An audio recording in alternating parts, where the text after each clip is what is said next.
हाँ, एक आदमी जिसके सर पे बाल नहीं है आते ही फिर दोबारा से साफ करा देता है। एक गेरुए रस का कपड़े पहने हुआ है, सुबह से शाम 24 करोड़ के इस राज्य को चला रहा है और उस ये कहता है, उसमें ये ताकत आपकी है कि वो कहता है कि जिस भाषा में सुनना चाहते हो उसी भाषा में जवाब दूंगा। ये ताकत है।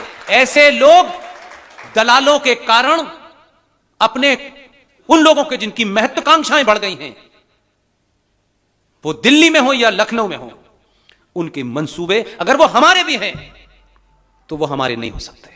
इसलिए ऐसे पागलों को अगर आपने बिठाया तो वो अभी तो ये कहता है कि जिस भाषा में चाहते हो उसी में जवाब दूंगा। लोगों ने पूछा कितनी भाषाएं जानता है, उनका आप फ्रांस में बोलिए उसमें भी दे देगा जवाब, क्योंकि तो भाव से समझ जाता है तुम चाहते क्या हो। ये जबान तो नहीं समझता है। तो मेरा कहना है कि अभी कम से कम भारत को अगले 50 साल, अभी 50 साल, मेरा तेरा ये जाति वो जाति, मैं फिर आपसे कह रहा हूं मैं नहीं रहूंगा, हम में से कोई नहीं रहने वाला है।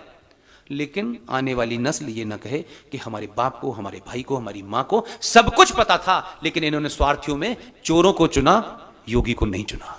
अगर भारत सेकुलर है भी, जिसे 1976 में रात के अंधेरे में इंदिरा गांधी ने बिना किसी से पूछे, अगर आपने उस 76 के अंदर भारत के प्रियम्बल, जिसको अक्षुण्ण कहा जाता है कि प्रियम्बल में बदलाव कभी नहीं होता है, बदलाव संविधान की धाराओं में होता रहता है समय समय पर, क्योंकि परिस्थितियों के हिसाब से उसमें अमेंडमेंट होते हैं। अमेंडमेंट करना जायज है, लेकिन आपने भारत के प्रियम्बल में 1976 में अपने एक दोस्त के कारण, जिसके कई सारे खुफिया एजेंसी के लोग भारत की पार्लियामेंट में थे, आपने 76 में भारत के प्रियम्बल में जोड़ा सेकुलरिज्म और सोशलिज्म।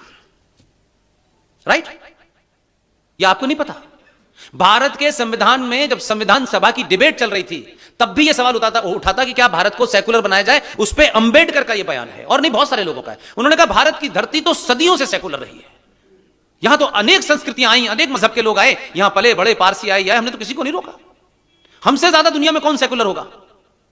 यहां तो स्टेट का भी कोई रिलीजन नहीं है, तो भारत में सेकुलर शब्द की क्या जरूरत है? तो साहब हटा दी। 76 में उन अंबेडकर जी का संविधान, जो ये नॉन बीजेपी वाले हैं, जो बीजेपी से जिनका संबंध नहीं है, वो जैसी कहते देखिए साहब संविधान में ये बदल देंगे, ये हिंदूवादी है, फलानेवादी है। अरे आपने तो 76 में उस पूरे संविधान के अंदर प्रियम्बल ही बदल दिया आपने, तो पूछा नहीं किसी ने। खैर मैं ये बात भी मान लेता हूं, अगर भारत सेकुलर है, आज की डेट में तो सेकुलर है क्योंकि उसमें लिख गया है, तो सेकुलर भारत में माइनॉरिटी कमीशन कैसे है?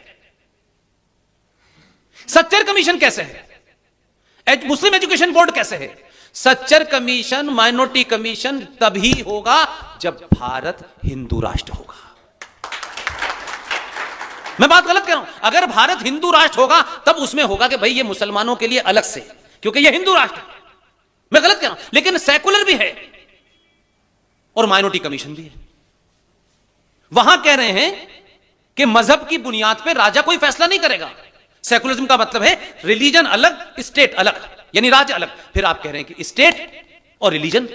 फिर आपने वक्फ बोर्ड जो 1921 में 23 में बना था, फिर आपने 2013 में वक्फ बोर्ड के तहत एक कानून बना दिया कि भारत की किसी धरती, प्राइवेट, पब्लिक, सरकारी, गैर सरकारी, मंदिर, ट्रस्ट पे मुसलमानों की ये दुकान जो अंग्रेजों के जमाने शुरू हुई थी, फिर वो उसमें अमेंडमेंट हुआ 1956 में, फिर अमेंडमेंट हुआ 1995 के अंदर, और 2013 में भारत की संसद के अंदर कानून बन गया। उस कानून के तहत अगर इस जमीन के ऊपर वक्फ बोर्ड के दो लोग ये कह दें कि ये जमीन वक्फ बोर्ड की है और आपकी नहीं है, तो कानूनी तौर पर उसमें लिखा हुआ है कि वक्फ बोर्ड वालों को ये नहीं साबित करना ये वक्फ बोर्ड की है, आपको साबित करना है। और 3 साल के अंदर आपने वो जमीन खाली नहीं की तो 3 साल के बाद धक्के मार के आपको बाहर निकाल दिया जाएगा। और आप अगर नहीं निकलेंगे तो कानून का सेक्शन 40 का एक सेक्शन ये कहता है आप इनक्रोचर हैं, इसलिए आप पे केस चलेगा। आपको पता ही नहीं है क्योंकि आपको प्याज के दाम पे सरकार बनानी है। इसलिए 2013 में बना, 1995 में अमेंडमेंट हुआ, 1995 के अमेंडमेंट के बाद 2005 में भारत के अंदर जो तकलीफ की निशानी है, जिसे हमें और आप मोहब्बत की निशानी कहते हैं, उस तकलीफ की निशानी ताजमहल को वक्फ बोर्ड ने अपने कब्जे में 2005 में ले लिया है। आपको पता नहीं? गुजरात में सूरत म्युनिसिपल कॉर्पोरेशन के ऊपर दावा ठोक दिया है, कोर्ट कह रही है हम इसमें दखल नहीं दे सकते, ये तो कानून है। और यह सिलसिला पूरे देश में चल रहा है। इसलिए सड़कों पे मज़ारें, हाईवे पे मस्जिद इसलिए बन रही है। वो बेचारा पुलिस वाला क्या करेगा? उस पर धारा ही नहीं है, वो बना देते हैं। उसके बाद आप कहते हैं ये यहां क्यों बनी? वो कहता है कानून पढ़ के आओ।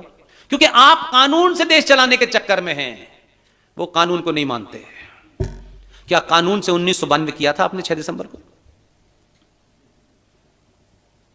कोर्ट को पता चल गया था कि 92 करने वाले लोगों के हक में फैसला नहीं दिया गया, तो किसी दिन सुप्रीम कोर्ट को यह 92 ना बना दें। डर से दुनिया चलती है, ताकत से दुनिया चलती है। कानून वानून कुछ नहीं होता मेरे भाई। यह कानून सभ्य समाज के लिए होता है, जहां सारे नागरिक सभ्य हों। इसलिए बलात्कारी खुले घूम रहे हैं, लुटेरे गुंडे खुले घूम रहे हैं।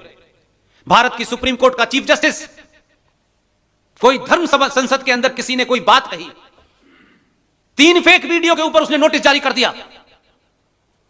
हमारे वकील ने 50 ऐसे सबूत दिए जिनमें कहा कि मुसलमान इस देश में हिंदुओं के कत्ल की बात कर रहे हैं, आपने उन्हें नोटिस जारी नहीं किया, तो दाएं बाएं घूम गए। क्योंकि उस वकील को सरकार का दलाल नहीं बनना है। ऐसे लोग आपके बीच में हैं। विष्णु शंकर जैन, जो आपके शहर में इस मंदिर की लड़ाई लड़ रहे हैं। इस मंदिर के और मस्जिद के बारे में आपको एक तथ्य नहीं पता, जो आपके सामने बताना चाहता हूं। 1991 में नरसिम्हा राव के दौर में एक कानून बना, उसमें से अयोध्या को हटा दिया गया। अयोध्या को हटाकर के कानून बना, उस कानून का नाम है प्लेसेस ऑफ वर्शिप एक्ट 1991। यह कानून यह कहता है, क्योंकि अयोध्या का मामला कुछ था, तो लोगों ने कहा कि यार अब हमारे लिए तो बहुत जरूरी है, बाकी छोड़ो ना, कल देखेंगे। जो विजनरी कौमें होती हैं, जो हजारों साल की सोचती है ना, वो किसी समझौते को इसलिए नहीं मानती कि उनको मालूम है कि अगर हमने ये समझौता आज माना तो हमारी 1000 साल की नस्ल बर्बाद हो जाएगी। लेकिन कुछ राजनीतिक स्वार्थ और कुछ संगठनों के स्वार्थ इतने थे, अयोध्या को निकाल दिया गया। नरसिम्हा राव की सरकार ने कानून बनाया कि इस्लामिक आतंकवादी जिहादी जो इस देश में 1947 तक थे, जैसे भी आए, अंग्रेजों के माध्यम से आए, औरंगजेब आया, बाबर आया, ये आया, वो जो भी थे, इस देश में जितने भी मंदिर मस्जिद टूटे हैं, जो उनका स्टेटस है 1947 को, 15 अगस्त 1947 को जो स्टेटस है वो एज इट इज रहेगा, उसमें कोई अपील और दलील नहीं की जा सकती। ठीक है, ठीक है, ये कानूनन पास है। आपकी मथुरा की सच्ची कहानी नहीं बताएंगे, क्योंकि उसमें आपके दलाल शामिल हैं। इस मथुरा में ईदगाह 1947 में नहीं था, पता है आपको ये बात? ये ईदगाह, कृष्ण जन्मभूमि का जो झगड़ा है, ये ईदगाह 1947 में था ही नहीं। तो फिर इसका स्टेटस तो बदलना चाहिए, ये तो उस कानून में नहीं आता। 1965 में मध्य प्रदेश का एक मक्कार मुख्यमंत्री द्वारिका प्रसाद मिश्र और बिहार का एक अय्यर गवर्नर, इन 2 मक्कारों ने कृष्ण जन्मभूमि की जो ओरिजिनल ट्रस्ट है, जो ओरिजिनल ट्रस्ट थी, उसके बिहाफ पे एक फेक ट्रस्ट क्रिएट की। एक्स मुख्यमंत्री द्वारिका प्रसाद मिश्र मध्य प्रदेश और बिहार का गवर्नर अय्यर, इन्होंने एक ट्रस्ट बनाया दोनों ने, और उस ट्रस्ट में आपकी जमीन नंबर 2 में मुसलमानों को बेची, जिसपे ईदगाह बना हुआ है। अपने लोग अगर दुश्मन से ज्यादा खतरनाक हैं तो उनके साथ भी वही बर्ताव होना चाहिए। यह नहीं हो सकता। इसलिए मैंने शुरू में कहा, मेरे ने किया है तो इसको बचा लो, उसने किया है उसका, तो यह गंदगी इतनी हो चुकी है कि अब आपका बचने वाला कोई नहीं है।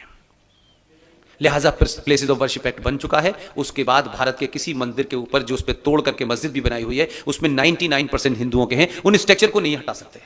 विष्णु शंकर जैन, हरिशंकर जैन का बेटा, उसने ये लड़ाई लड़ रहा है सुप्रीम कोर्ट के अंदर। इसलिए जहां ये अपने रास्ते से न भटके, मातृभूमि ट्रस्ट की राष्ट्रीय अध्यक्ष संस्थापक, ये कब भटकेंगी रास्ते से? ये जब भटकेंगी जब उनको लगेगा कि मैं तो एक अच्छे काम के लिए काम कर रही हूं और ये समाज मेरी कोई मदद नहीं करना चाहता। इनके पैर भटका देगा।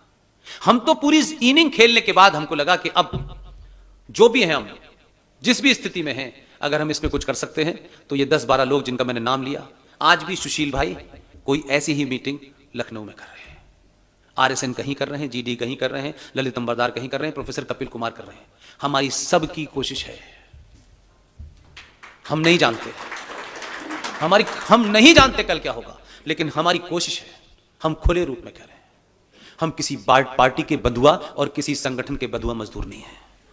लेकिन इन परिस्थिति के अंदर 23 करोड़ की आबादी का मुल्क है पाकिस्तान। उत्तर प्रदेश की टोटल पॉपुलेशन 24 करोड़ है। वहां सेना मिलके, कैबिनेट मिलके नहीं चला पा रही। यहां एक आदमी जिसके सर पे बाल नहीं है, आते ही फिर दोबारा से साफ करा देता है। एक गेरुए रस का कपड़े पहना हुआ है, ना उसके बाप का पता, ना माँ का पता, ना बहन का पता, ना रिश्ते का पता, ना मकान का, ना दुकान का। सुबह से शाम 24 करोड़ के इस राज्य को चला रहा है। और उस ये कहता है, उसमें ये ताकत आपकी है कि वो कहता है कि जिस भाषा में सुनना चाहते हो उसी भाषा में जवाब दूंगा। ये ताकत है। ऐसे लोग दलालों के कारण अपने उन लोगों के जिनकी महत्वाकांक्षाएं बढ़ गई हैं, वो दिल्ली में हो या लखनऊ में हो, उनके मंसूबे अगर वो हमारे भी हैं तो वो हमारे नहीं हो सकते। इसलिए ऐसे पागलों को अगर आपने बिठाया तो वो अभी तो ये कहता है कि जिस भाषा में चाहते हो उसी में जवाब दूंगा। लोगों ने पूछा कितनी भाषाएं जानता है, उनका आप फ्रांस में बोलिए उसमें भी दे देगा जवाब, क्योंकि तो भाव से समझ जाता है तुम चाहते क्या हो। ये जबान तो नहीं समझता है। तो मेरा कहना है कि अभी कम से कम भारत को अगले 50 साल, अभी 50 साल मेरा तेरा, ये जाति वो जाति, मैं फिर आपसे कह रहा हूं मैं नहीं रहूंगा, हम में से कोई नहीं रहने वाला है। लेकिन आने वाली नस्ल ये ना कहे कि हमारे बाप को, हमारे भाई को, हमारी मां को सब कुछ पता था, लेकिन इन्होंने स्वार्थियों में चोरों को चुना, योगी को नहीं चुना। बहुत बहुत धन्यवाद।